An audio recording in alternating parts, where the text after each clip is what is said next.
Hello and welcome back to my channel. My name is Jen. Today's video is going to be on what were the best dwarves that I grew in 2024. I had an entire 33 by 3 foot bed full of dwarves, as well as I had some scattered over in my second garden called Majorville. And I guess I should say, if you're new here, me and my husband Ben, I grow around 400 varieties of tomatoes every year. Dwarves, indeterminates, micros. I just grow a lot of tomatoes. And then in the summer, we taste test as many of those as we can. Then after doing all of that, I compile at the end of the year, or as you're seeing this in 2025, all of my favorites, and try to put up videos of ones that were standouts from that year. So today's video, like I said, is going to be the dwarves. Now, you will hear me mention some of them are from the Dwarf Tomato Project. I'll tell you throughout the video where you can purchase these tomatoes, but for Dwarf Tomato Project tomatoes or tomato seeds, the best place you can get them is called Victory Seeds. They don't just sell tomatoes, they sell all kinds of vegetables. I was actually just on their website before I came to do this video because I was looking at their like pumpkins and gourds and squash, things like that, because I need to restock some of mine. So it's a really good website, Victory Seeds, and it has pretty much all of the Dwarf Tomato Project tomatoes on there. And if you're unfamiliar with Dwarf Tomato Project, it was a collaborative effort between Craig LaHollier, the Tomato King, and Patrina Nusk Small. They got together and decided they wanted to breed small stature, so dwarf type varieties that get 2, 3, 4 feet tall, but that taste good, because there weren't that many out there when they started this project, but now there's a ton. So you'll hear me talk about Dwarf Tomato Project tomatoes, but I'll also be talking about dwarves that aren't part of the Dwarf Tomato Project tomatoes. So not all dwarves are from the Dwarf Tomato Project. I think some people think that all dwarves are part of that. They're not. Lots of other people have started breeding dwarves. So there's a lot of them out there now. Okay, so let's just get going with my favorites. There's 10. Out of, I don't know how many I grew. I probably grew 40 or 50 dwarves this year. So this one is from the Dwarf Tomato Project. This plant was only, I don't know, 20 inches tall. And I remember early on in the season, it was just covered in fruits. So it was super productive. Like, there was 2 trusses and they each had 6 in it. And when I mention Dwarf Tomato Project tomatoes like this one, they are categorized into different families. So the Almondine dwarf is in the leggy family, okay? Leggy. I guess I could explain what the families are. So when you're trying to breed tomatoes, which is what the Dwarf Tomato Project was doing, taking 2 really good tasting tomatoes, one being dwarf type variety, so they're trying to get the dwarf stature with a good tasting tomato, right? So when you breed those 2, you get an F1. You cross 2 tomatoes together, right? You take a flower from one, flower from the other, cross it. The fruit that you get from that, the seeds inside that fruit, that's the F1 hybrid. So you plant those seeds and you're gonna get the same tomato, right? Because it's the F1. So when you save the seeds from that tomato, you won't get the same. So you then have to plant out, you have to plant at like, I don't know, 10 to 20 of those seeds, and you could get like 8 to 12 different kinds of tomatoes. That'll be your F2s. So they might be different shapes, different colors. The plants might actually look different flavors. So from those F2s, that's where you would pick some. So that's kind of what happened with these families. So the leggy family, it's all the same crossed tomatoes, right? But it's the different variations that they got from that. So in the leggy family, there might be, I forget what family it was. There was like 8 different varieties of tomatoes. What was that one? gosh, what is it? It's not going to come to me now, of course. But it's all the same cross, but it was, they stabilized different variations that came out of that cross, out of that hybrid or whatever, you know what I'm saying? They took the ones from the F2s that they liked, right? And then they then stabilized those. They kept growing those out from seeds saved from those tomatoes. And each time they would find that tomato that they really liked from all the ones grown. Because again, an F3 is going to put out different variations. F4, F5, sometimes they will put out different variations. I think it's not till like F8 that a tomato is very stable. So when I say families, that's what I mean. They named each family and then they stabilized different tomatoes from that cross. If that made sense. I don't know if it did. It makes sense in here. I don't know if I'm getting it out properly. Back to the Almondine Dwarf. Almondine, very productive. And it's like this deep, purpley, dark colored, elongated, like pear-shaped type, not pear, plum, like a plum-shaped type tomato, almost like aroma. Website described it as having clear skin with dark flesh, which I would agree with, yeah. This was one Ben loved. This might be one I have to grow again because he enjoyed it so much.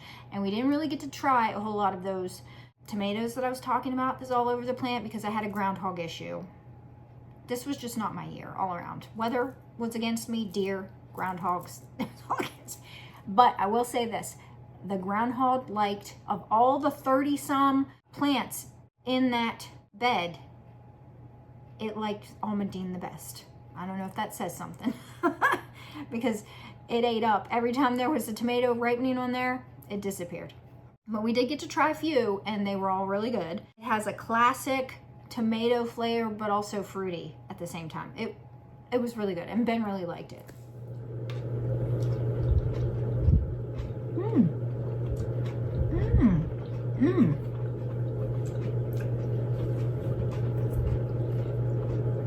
That's a mixture of classic tomato with fruity. That's good. That's very good. That might be my favorite. Is like weird looking tulip shaped one.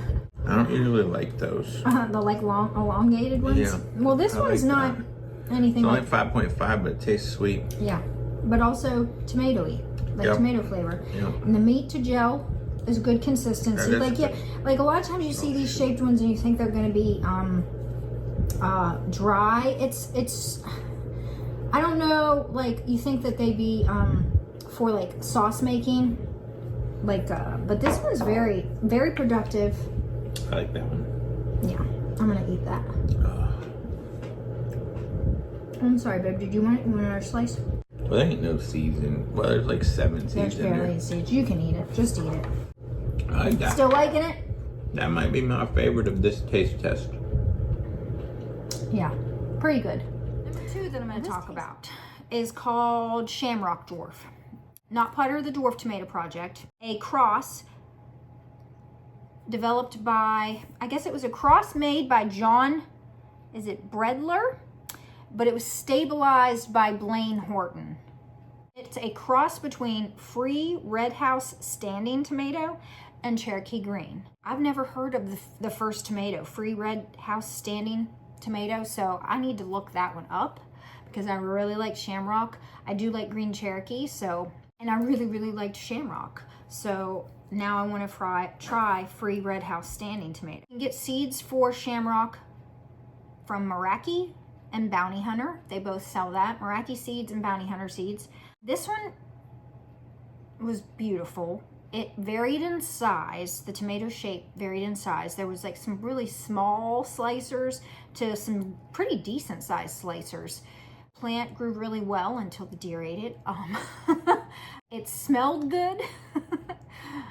Some tomatoes just smell weird. This one actually smelled quite good as well. It was very beautiful. Bright green when cut. Beautiful when sliced open into. And it was just incredibly flavorful. I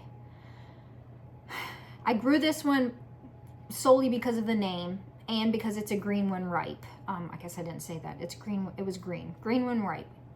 But I do a swap called the Shamrock seed swap every year in my Facebook group, Tomato Lovers Collective and Swap. And I like to gift seeds out. So I grow Irish and St. Patrick's Day themed named tomatoes, like Irish liquor. What was another one? Irish stripes I grew, Shamrock. So this was one I grew because of the name, but I really liked it because of the way it tasted. I know some of them. Oh, this smells like one I'm gonna like. Yep. Ooh. That's my favorite of all of today. Gosh, I love them green ones. That's tangy. Tangy, good meat to gel ratio. It's a dwarf green. I'm super stoked about. Oh, very flavorful. That's good. Yeah. What do you think, dear? It's good, but That's a good tomato salad. Eating it fresh off the vine. What are you doing? Do you need another bite? just a little bit. Just like a little bit. I'm gonna be saving all the seeds for that one because I do want to grow that one next year. Yeah. That's It's very definitely good. definitely got some acidity to it. That's for sure. Very caustic. Caustic Yeah. doesn't sound like a good word when you're describing a good flavored tomato. So you like it though, right? It's pretty good. I like the yeah. I was gonna say the skin, but the second one I had, it was okay. Number 3 is going to be, see if I say this right, NSC ANSI.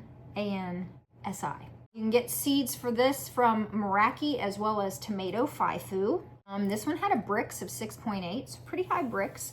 Again, this one was bred and developed by Blaine Horton. He knows how to breed tomatoes, I'll tell you that. This one was beautiful. It was like slightly heart-shaped. It was like a small to medium-sized slicer. This one was tart and delicious. It had the kind of meat that I like. It was like firm meat as well as like the gel held up. So it had a good bite to it. The texture is another thing that I look for in a tomato, and this had the texture that I like when I was chewing it up. And this one, I think I tasted, there's another one that's going to be in here a little bit later, and it looked very similar to it. I won't divulge its name until we get there, but they both sort of had the same look, except one was smaller than the other. That's fine. Ooh. Whoa. That's Ooh. Whoa. Ooh. Ooh. I've got some tartness to it. That is yummy though. It's very good. It's like a tart yum in your mouth. Mm-hmm. I don't know what I just said. Sounds right to me. I like that a lot. I believe I'd been looking for these seeds. What was the tomato? Was it tomato Faifu? You're cleaning up before we test. Then you gotta clean up twice. But yeah, such adorable, nice little, and it's very like, it's like the nice firm kind of meat that I like. That is like a 6.8. Really? Surprised about that. 6.6. It's funny how like some of them you taste them and they taste really sweet, but then they're not on the refractometer. And then like this one, I wouldn't have given it maybe a 5. That's all the flavonoids. The volatility happening in my mouth. Yep, exactly. Yes. Number 4. This has got to be one of the most unique I grew this year. Earth Angel Dwarf. This is a newer tomato that was released from Terra Nova Farms. They are releasing some really beautiful tomatoes. This one was a potato leaf dwarf with chartreuse leaves. Lovely. This was like, I don't want to say it was like butterscotch color. It was like butterscotch colored, but almost muted. It was like, I've never grown a tomato with this color. And not only did it have that like butterscotch color, it had like these faint stripes in it. I remember the camera just did not do this one justice, and it was beautiful. I would say medium to large, not large, but like medium sized slicers. At least that's what I got. Lauren grew this one as well. She actually gave me a plant for this when we met in person for the first time and swapped plants. This was one of the plants she gave me, but she did a review on it. You can find her amazing reviews on her Instagram or her Facebook. Both are named Mr. and Mrs. Tomato Head. So if you haven't went and followed her on either her Facebook or her Instagram, go do that, because she puts up some really, they're just, she can write. She can make you really like a tomato. And she liked this one as well. It was tangy. It was just, it was unique all around. I couldn't really say anything bad about it. And oh, wow. That is so good. That's good. It's tangy right off the bat. Very tangy. I like that. That's yummy. Tangy. Good meat to gel ratio. The skin's not too tough. Yep. Well, that's a nice tomato. It's a decent sized slicer. Not too big, not too little. Oh, that's really nice. Can you guess the sweetness? 5. Yep, 5.5. 5.5. Okay. I like that one a lot. Oh, yes. Thank you, Lauren. That is a fantastic one. All right, Ula okra. So this one is part of the Dwarf Tomato project. This one's part of the Rosie family. And if I can remember, I will put up the different tomatoes that are in the families that I'm talking about. Because if you like one in the family, chances are you may like the others too. Not necessarily, but I'm just thinking to myself, I want to try the ones that are in that family. Maybe you would too, so I don't know. But I'm just putting that out there. I might list them over here. So Ula okra, part of the Rosie family. I tried growing this last year in 2023, and for whatever reason, I did not get a tomato from it. I think it ended up not surviving and it died in the pot. I put it in a pot. So this year I put it in the ground. I put it in the bed where I had all my other dwarves, and it did great. Oh my word. Such a small plant, and I got a couple, no, I think it was like 3 or 4 huge, not huge, not even a pound, but I mean decent sized slicers off of this little plant. It wasn't but more than a couple feet tall. So this is another one that's like butterscotch colored, true butterscotch colored, gorgeous on the outside, slice it, gorgeous on the inside. It had the perfect meat to gel ratio that I like. This is actually a cross of orange heirloom and Rosella purple, and the cross was made by Patrina Nusk Small. This one, I remember watching a review on it, and they talked about how unique the flavor of it was. It had a little bit of like umami going on with it, very savory, and it really, really does. I understand all the hype about Ula okra. It is worth growing for sure, all around. I've gotten off of this plant so far, I think 4 or 5. Oh, that's a dropper. Oh, you dropped all your seeds. 4 or 5 of these decent sized tomatoes off of it so far. So for a dwarf, for as big as these slicers are, that's pretty good. Well, that's interesting. I'm very interested. It's got some weird flavors going on up in there. Yeah, no wonder people like it. I like that. I don't know how to describe that one.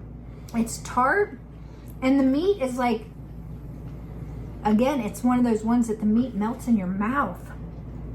It was incredibly juicy. That squirted out. Yeah. These stupid glasses. 6. Like 5.95. Like No, right I at would just 6. say 6. It's like right at 6. But the meat to that is, the skin's very thin. Wow, yeah. No wonder people like that one. That's That was pretty good. really good. Yeah, I like that one too. And for the plant size, like I said, it's growing. Some gorgeous tomatoes. Right on. All right, number 6, we are at Satsuma Dwarf. Now, in the actual taste test, when we tasted this the first time, I kept pronouncing it wrong. I kept pronouncing it Satsumo, because I don't know, I must have had sumo wrestlers on the mind or something. It's Satsuma with an A at the end. I am sorry.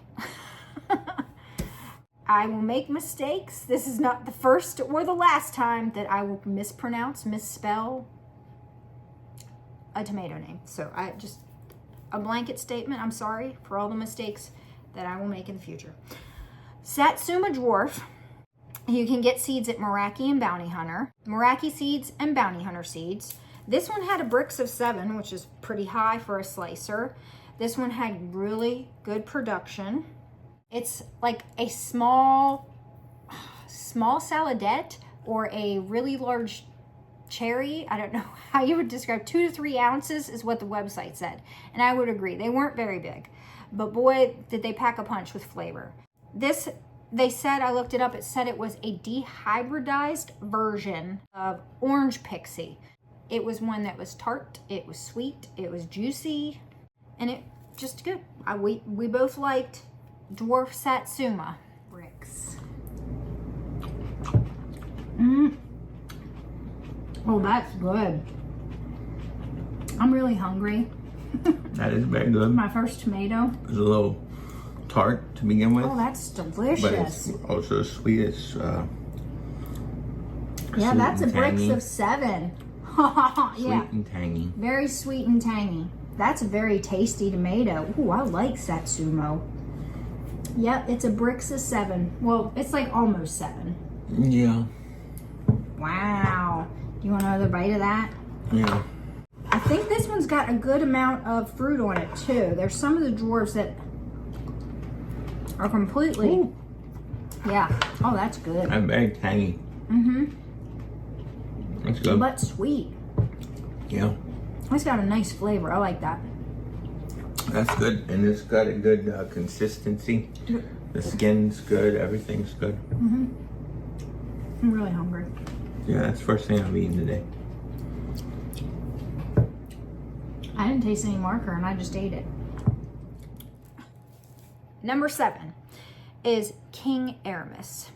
I don't know why I kept thinking that this was part of the Dwarf Tomato Project. It isn't. This is another one that was developed by Blaine Horton. See a theme here? How many is it? I know there's another one in here too by him, so he can breed tomatoes. This was one of the earliest in the dwarf bed to ripen as far as large slicers in that bed ripening. I was so excited when I started to see it turn because it was like a deep black, well, it wasn't like black, but it was like a brown deep, but they described it as being a black tomato, but it was very deep. And I was like, oh, that's going to be so flavorful. I wasn't wrong. It was tangy. It had a good meat consistency that I like. It was a great producer. It was one that produced the beginning of the season, middle, end, even through all the drought. Even when the plant looked rough, it was still putting on fruit. So King Aramis is a winner in my opinion. All right, number 8. We're back to the Dwarf Tomato Project. This one is Lemon Ice. Lemon Ice is part of the Nosy family. They started naming them from dwarves, right? The 7 dwarves.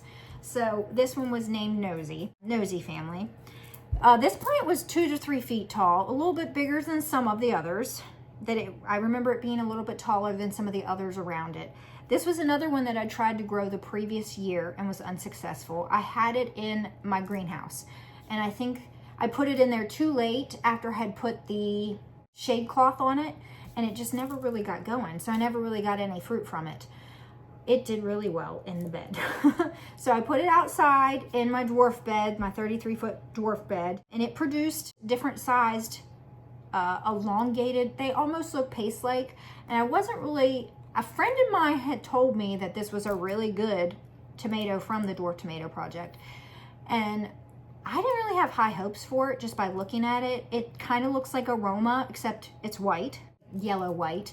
And every time I see one shaped like that, I don't know why I feel like I'm going to be disappointed, but this one surprised me. It did not disappoint. This one was stabilized by Craig LaHollier. and it was sweet and it was tart. And I really like those ones that are sweet and tart at the same time, kind of like slap you in the face with flavor is what I call it. That lemon ice had that. So, oh, that smells good. Okay. I probably should have. That's really good. I've had a couple of people tell me. We can't eat that one. We have to save it. You have to save We're seeds? gonna taste like 30 tomatoes here, so. I know, but I just had a sandwich with hot sauce on it. So what, it didn't taste good to you? no, it tasted good, but I would like to Tasted- try it one more time. Oh, you want more? I got you. So I'm gonna give you a slice because you just. I didn't know we were doing this. Well, the rest of it has Sharpie on it, so there's your slice. But that's You want really half good. this? That's sweet, not tart. It's super ripe, and it's still not like mealy or mushy. I like it. That's really good. I'm kind of bummed. I've only gotten one tomato so far. It's pretty sweet, ain't it? It's very sweet. You didn't bring your tester? I didn't. Why? That's sad. I want to taste some of these. Just take my word for it. When I say it's sweet, It's sweet. It's sweet. It's got great flavor too. It's good. close to the end. We got two more. Number 9, Aftershock. So Aftershock was the one that reminded me of NSC. They sort of look similar in their color and their striping. I don't even know if I described NSC. But they're both very pretty. They're like, they're hard to describe because they're striped, but like orange, green. But I believe that Aftershock was a bit smaller, at least for me. The fruits were smaller than NSC. This one is the one that is, again, bred by Blaine Horton. You can get seeds for this one from Meraki and Bounty Hunter Seeds again.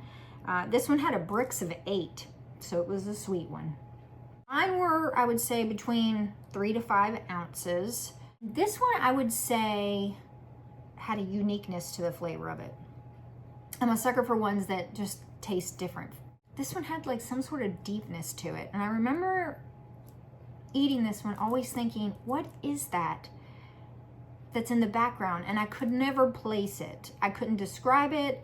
I couldn't tell you what it was. Like maybe a little bit of like savory umami. I'm not really sure. It wasn't the tang. It wasn't the zest. It wasn't the sweetness. There was something, but I liked it.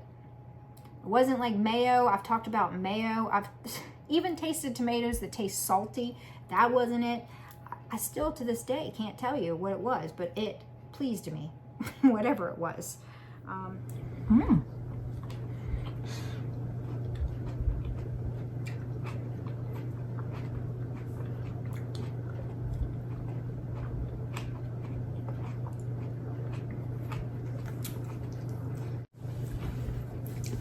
That one has an earthy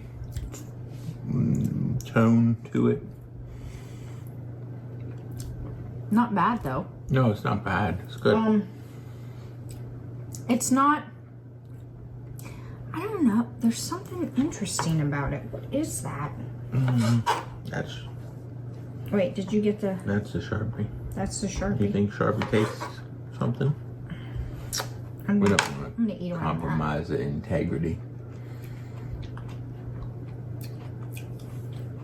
It's got a little It's sweet. something. It's got a little something, yeah. It's sweet. It's sweet and earthy. I like But the you meat don't to really it. get the earthiness till the end. It's not like dirty. Not dirty earthy. No, not barnhouse very earthy. It's very sweet. Barn-like. I like it. This It's is not like green beanie either. no it's no just- green beanie. No. It's got like a little It's bit good. of I like it. I like it too. It's got a little bit of like a tang to it. I don't know. Yeah, it's sweet. It's Yeah, it's sweet. very sweet. I'd be curious to see what the sweetness is because I think it's pretty sweet. You want me to get my doohickey? I do. Let's see my dress. It's very pretty. Watch it be like a 4, then no one will ever trust me. Oh, it's an 8. Oh, I knew it was sweet. That's a sweet one, yeah. Wow. Oh, it keeps going up. Is it It's going up 15. more? No. Yeah. Fibber. I'd love to get one over. Yeah, it's What's like, I don't know. It's what's sitting the- there. To talk about number 10 is Leprechaun Goa. Now these seeds, you can find these at Tomato Eden, and you can find them at, so Tomato Eden is where they were developed, but I believe Bounty Hunter, Sean from Bounty Hunter Seeds, he grew them out, so you can get seeds for them. So there's a whole series. There's new ones this year that I'm gonna try. I can't remember what the names of those are. If I think about it, I'll put the new ones up on the screen. You can get those from Tomato Eden. So they haven't been released yet, so that's really the only place you can get them is Tomato Eden. But so Leprechaun Goa also came out with Leprechaun Sasha, Leprechaun Vova, and Leprechaun Lenya. So they all were good tomatoes, but Leprechaun Goa was the best out of all of them, in my opinion. It's super pretty. Every stage of it ripening, it was gorgeous. It had these dark stripes to it, and it was a medium-sized, slightly heart-shaped.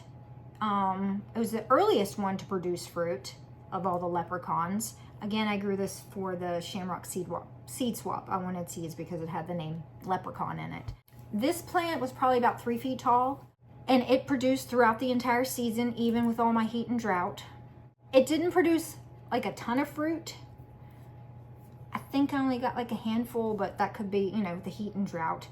But for me, tasting this one, it had the strongest of all the 4 of the flavors. Now the flavor of this was in all the others, but it kept getting muted down with the other ones. This one was very strong and delicious, and it reminded me, if you eat meat, it reminded me of just having something that was from the barbecue, like a barbecued burger or a barbecued hot dog. It had that, like, do you know what I'm talking about? That like lingering, I just ate barbecued meat taste. I don't know. It was good. It was good. So I would call that umami flavor, meat-like flavor in my mouth, but barbecued meat. I know, some of these descriptions I'm telling you are wild, but some of these tomatoes taste pretty wild. All right, dear. So this is Leprechaun Goa. Yeah.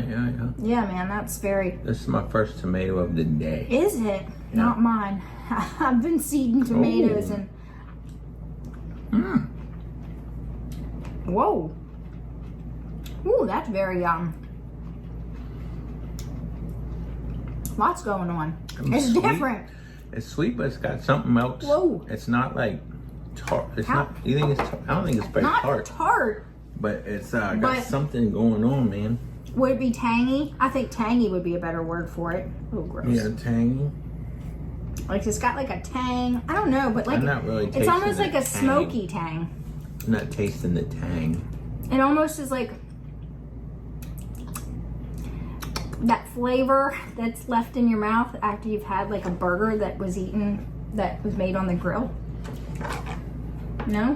What I've kind of got that kind of taste is that? barbecued, not barbecue sauce, but barbecued meat. I don't know. Can you feel it? It's a 6. Oh, it's I a feel 6 it. on the Brooks scale. It's got something. Yeah, it's very different. I like it. I like it too. Yeah, that's really good. All right. Burger flavored tomato. Yum. I mean, it is. I mean, it's very Who needs a interesting. burger when you Okay. just have that tomato? I need plates because I got to save all the seeds for this one. I don't know. Oh, I like That that was one. my number 10 of my favorite 10 dwarves that I grew this year. All of those are exceptional. All of those are ones I would totally regrow again. Please leave me a comment down below if you've grown any of those. They're not, except for Leprechaun Goa, I think all of them, Leprechaun Goa and Earth Angel, I think are the only 2 that are fairly new, that maybe not a lot of people have grown. But so I'm thinking some of the others you've grown. So if you've grown them, and you know, let me know what your thoughts are on them down below, or if there's another dwarf that you think I just need to try, please let me know in the comments. Just leave me a comment, please. Don't forget to like, subscribe, and I hope you enjoyed it. And the next one I'm about to record is my favorite fruity, sweet tomato varieties. till that one, I hope you all enjoy your day.